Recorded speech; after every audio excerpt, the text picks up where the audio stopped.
kadam apang se karbeng long nu channel ka chahan pang kelang ve ara do an tame kadam chipa jeklo kadam nilmen version kro aning wang tanang te fan ni dum karbeng long nu channel project na kerang sora beta ra ka version thosi pini le thota me beta nang ki fan pi arja piklo ate ingni klo lai kon nama pulo te la dak la khang ko chok parlu dak dehuri awarang sini deklo la dak dehuri sinarang sini deklo non pini le dak kang ni mate lapun ni really are a part me pini rv kang ni kamat ma pron tela non ni tuma korte alang like lunsepo kalbi gospel alun kilun mate anam phang kiro kar cholun kilun abang phuglo alang le lun kilun ase jume pik pik alang le lun ki ching selun bang ke niriso akayan pa lun saran le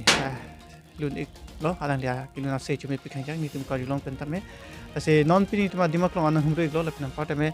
non ni tum nang pan che pachin ya jai mek harang pen en pon po la sin tum nang lang no na prang si ni tum kar big long nu channel ba kadam paje glong nang pan nang pan ka jukang tum bang ke like la no aprang si nang limen chethan tha Kardom nilimen na ke thare Lipson Ingti nang li rong amen nililong la ke da dak dehuri kudam signal arong acha kono na to dun thu du thlan na puni lia heri ar e ke do bang aphan ni ar jipon po aprang si nang limen chethan tha तो नीलिमेन के लोरियन सिंगती देहुरी सिंगना रंग de la pu lunsepo Lipson Ingti nang li super lo ओ कला इंग्लो नीली सपो की बिसिला निप्सन इंगती ante alang li lun ki luni tuma ajug long lo ase jumik pik ante nang li tum nang li apu pen alang li phan kopi nang li ki pu pang tum le karbeng long ro चुरू लो ला कलबियंग लोंग news लाया बुतुंग तुम हंता में चुरू पर पिगलो अथे पिनी ली तुम हैम नंग ली तुम थांग द कले दिन तमे नि तो हनंग होमरी सी बुथोत ला निली हैमुसो निप्सन पेन नंग चितोंग पेन ला हाय लाम बुथक नंग तुम कल जुगवांग पो नंग तुम हन चुरू पर पिगलो लसिल बांग सो अलुन सो निली हैमुसो फन के nili tumta alang li lun lun ji pola kal idon ong mas ni tumta ninga rong lo thang awe ta me ni tum nili mas ni la so lun ki cheng hota me nili ma he chi dun lo nili so polo cho par pek lo la se alang li sabra pen tame than pon lo mi thang ning ki hang chot pukali smart lo ning ki hang la pen smart lo kar i tame pa pleng nang ji smart lo kar i pa pleng lo te si nong me ke ban son se non thek pon long lo se ala pu alang li pai lo alang li puni li arbi ke do kan fan tame ni li alang li men arju ponji la pen part me alang li sopo lo alang li la se alang li pen tapela the si ni li arju ponji apang sinamen che thai kanตอนนี้ลิเมนแกจิลินาร้องปิร้องแกดาคุตามสิ่งนั้นร้อง ตั้งแต่ละนางลิสปูลุนกิลุนลงนางลิตุมsupport กันไม่เลย นี่เรียกสับปะรดอ่องละสินี่ลินิงการร้องอ่องสิปีนี้เลยละซ้ำปีนี้แทบปีกี่ทักเป็นสตาร์เมนนี่ลีจอร์ปออาหุดเป็นกันนี่ลีแต่ชิบาร์ดันเลยมันเนี่ยละซ้ำนังกิมันปีเกลีอาปีปุตุมตานี่ลิตุมเลยอันนิงปารุงคนเด็กปุตเตะกิสลาคิดเทกับแบบสตาร์เมนนิงก็อ้อยดุปอกละสุภาษินี่ลิตุมตาบอร์อีดันเลย sa ji ponong lo pay pu tum tame osmar long aning ke hang akam akemi long an kaning ke hang kam ke pa pleng si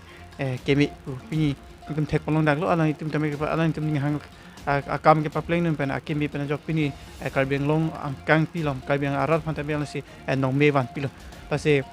non arang pele tum chingki ji than ponang alang limen tu pen se lun ki cheng ma la pen lun ki lun ko anak ki tu ke sung ma la pen pa tame alang ya ta ning kan do ma la ke charli ko dat ma alang lahi pe tame ni tum non chiki je than ponang nang tum lang tum nang lila lun ki luna thu ku ke pa prang pon ma ta lun ki luna thu ke cheng si ko pia lun si ki lun la pe par tame nang li kwana ning kan ben se lun ki lun ke cheng lo nang li nili lun ilun kining ke hang ke bihek akko pen lo 2010 pen lo nili ning ke hang lambang ke athe bihek pen ta me Sunday school along sta me nili la pusi Charlie dun bom lo pen ang than mission san nili phan la teacher tum ta me Sunday school teacher tum ang tum pen a jok si pini nili pu Charlie dun long lo la pen nili lun ki lun ka recording cheng la ke 2000 18 alom pen nili si recording cheng lo la pen ke kilun cheng alun la ke iriso akai an palun hen lo nili kilun cheng Jumek pik nang li kilun lun la solun bang nang li kilun bang jumek pik hang yang ni tum kari long penta la pen part me nang li school na thu mate loge chali hin na thu nang li ke chali cheng la pen part me non kwarang ding sil nili ke charlie cheng la ke ladak rong bong khat don basko long si nili ki don cheng la sohod nili dak class 5 an si nili dun la pen la det pen ke dak rong bong khat ma lo la pen non ke charlie bom la ke dak de thorlong si ni high secondary pen bang Cheput lo la pen dak high secondary dun bom ke la dak harlong bi si nili college long si nili ki dun la pen non ke charlie la ke nili degree ang deng lo semester 6 peneng last lo Then la pulu chari bom hosi la pulun kilun na thuta lun bom na pusan de. Nili la puson si nili lun pon bom Charlie pon bom la pen lun tami practice pon bom si la pu tami lun pon bom Jir kwan dek lo nang li la ke cheng lun kilun pen la non an. non an ke ka release le journey do lang la pen ka release dang an ke jil thong kep do lo nili mi thang che to ka lun je Then nang li ke usan ha per the ana thu mate la nang li chor bang chile ke lang de. nili chol bang ke chiri ke lang nili bang ke Chor chile lang li riso lang di. Ase alan li bang ke riso lang tabe lun kilun na thu mate akim mi su si non ma thek pon lo tabe ken Pinangana tu bang ke kapra to bar si riso jang tun dam tabe alan li bang ke si mi sen ason si tum thek pon lo Nanti nali lun kilun kopi pia lun jir sih nali kilun loh. Uya lun si kilun mah bante la arna malun si nali kilun. nili arna malun si lun gospel alun si nili kilun papa Nali thoram mah. nili dhorom lake Christian si nili pini lasi non nili tuma mondili lake dehuri number 1 Nali arna malun lok si kilun di. Nanti nali lun kilun ang bong pen nali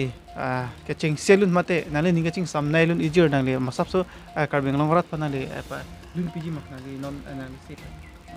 chokji nali apa lun pi kha nali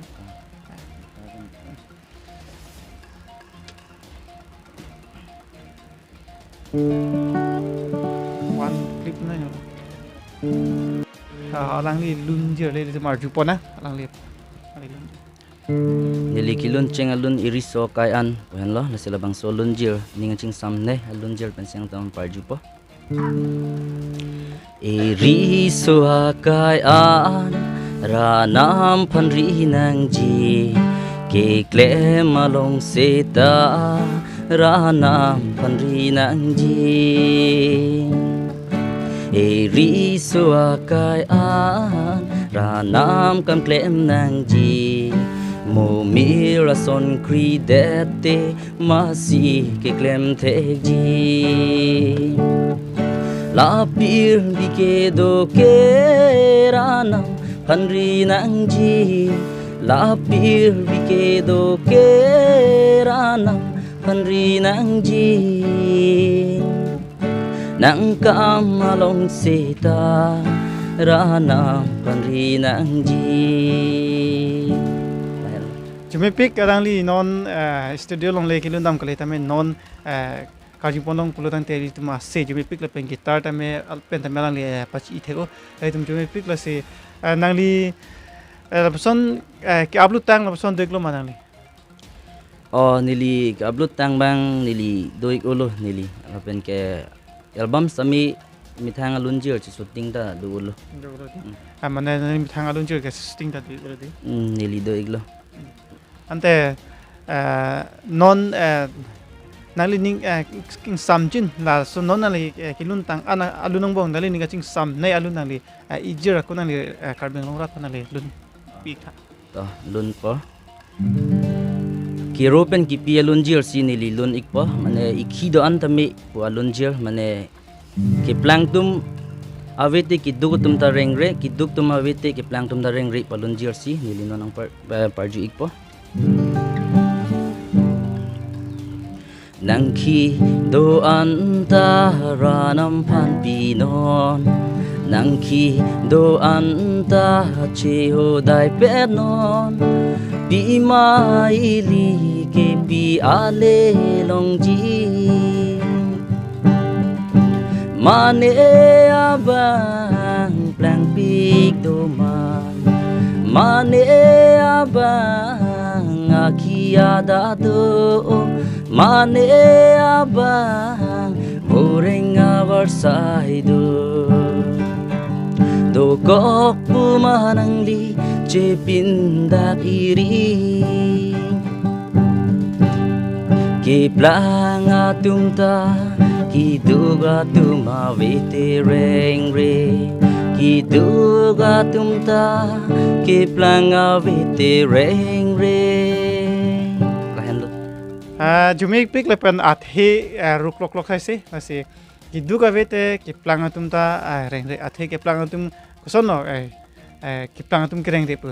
te matha dam pri ki planga tum ki reng ji akhe dat ka do ka vedu tum ki reng ta ji sita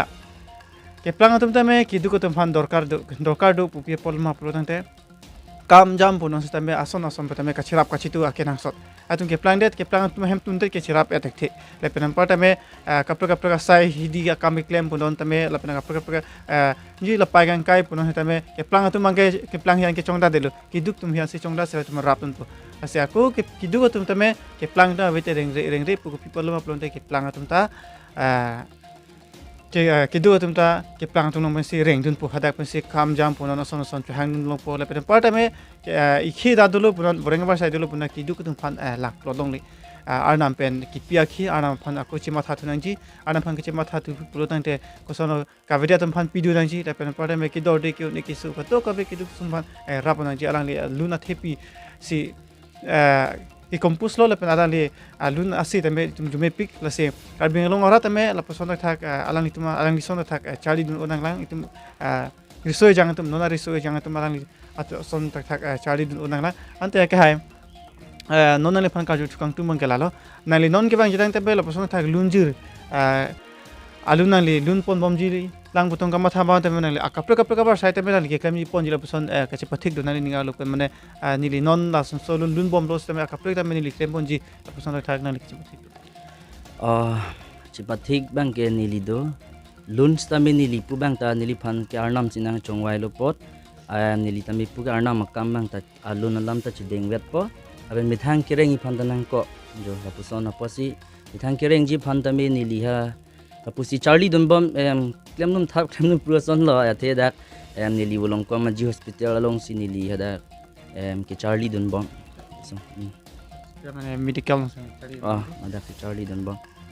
mane le bang ke mane la pulun Charlie bom po na ning ke ha bang ke medical sign mane la doctor hen si nang ni ke Charlie ning ha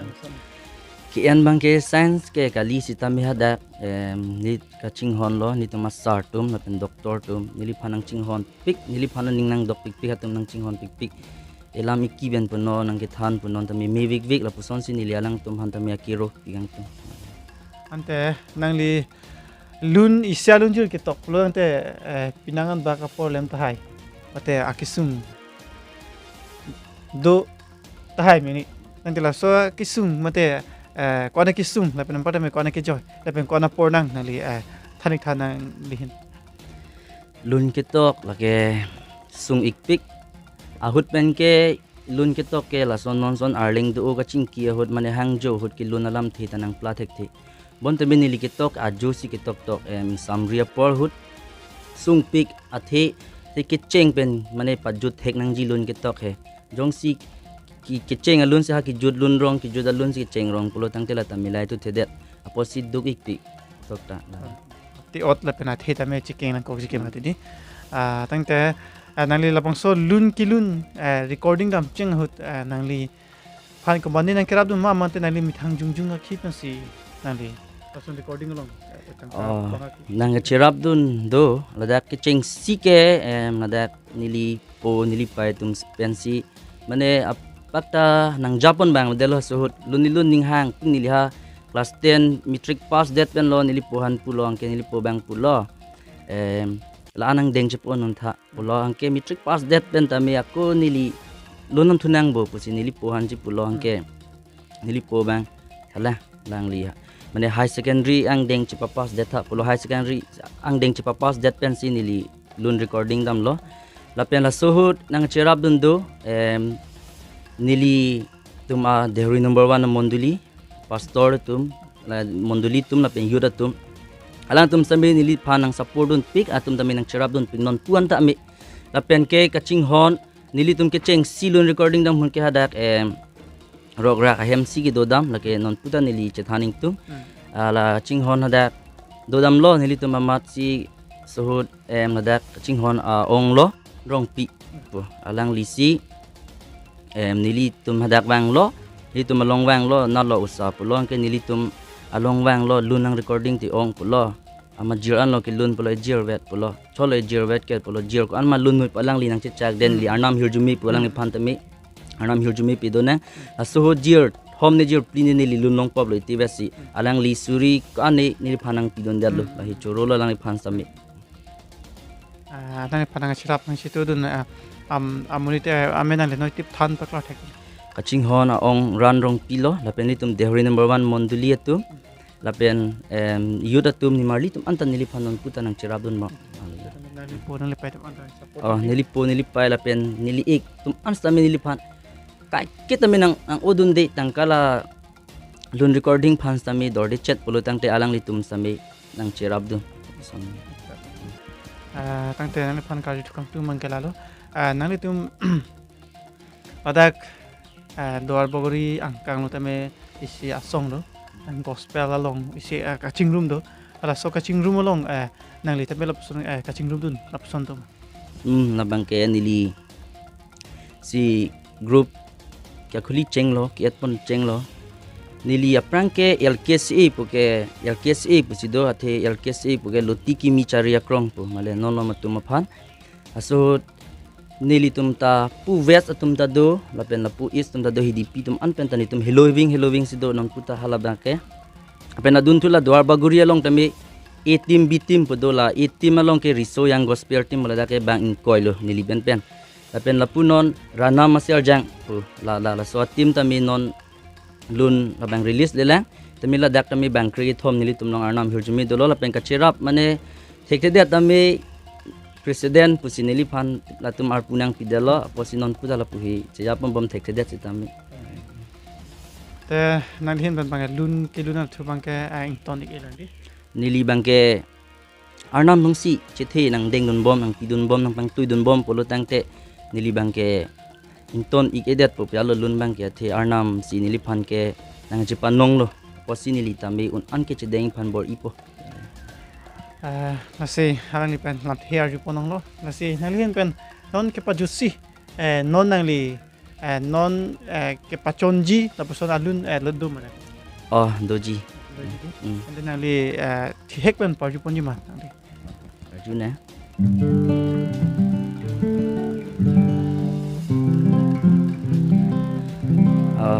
nili lunik po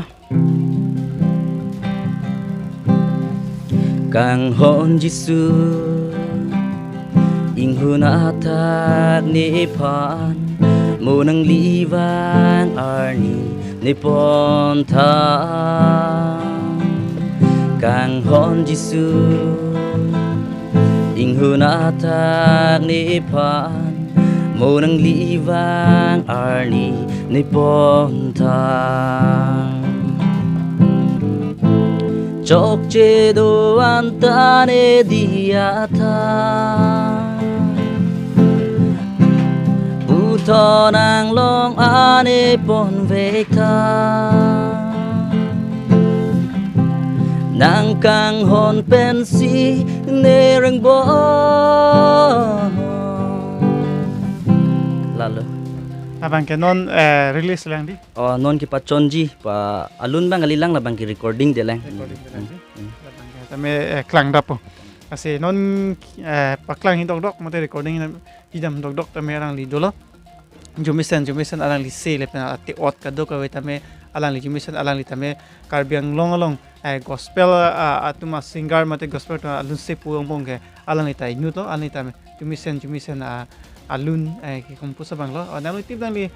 karbiang long ora ta phanang li jir ko ansi ke pachon tang ma jir ansi kilun tang ma ne klar dak pa chethan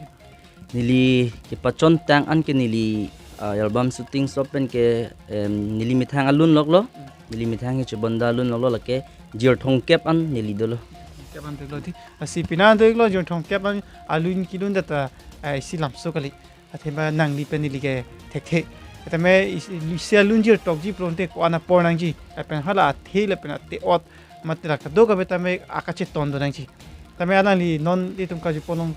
tangat an pulon tela le at hele pen ka do ka be at ot asur ka to ka betame mission san si thek pono asi pini alang li Lipson Ingti Lunsepo pen tum chipu chipu ra jamek nang le tum angton pen nang lang tum iglo pusening thelo le pen parta me alang li sonda thak kar binglong arat me ke chali dunja phat mate risoi jang tum non obi ki medium tame thangna ta por ke pana hok hepin pen lo chali pendelo te ke mia sai lun kilun ang deng puchot kalilo kapre kapre ke mia sai ta dupik lang aso alang li sonda thak ke chali dunja phan siri tu kar binglong nu channel pen tame pachini pondo mase chor perfect lok hai ni tum kar binglong nu channel phan dim klong ke me nang ke pi le pen parta me ke cho jun ka do ka ve la pen ni tum thangna ke ta me na tum pen chingki Chehut chipura ja mek no pot an se nang long adam hedi me pidoda la pen suri suri na tum phan chor perfect lo ase na tum phan pini Lunsepo Lipson Ingti pen Chehut chipura ja mek la pon sekang to niglo domi thakni kurang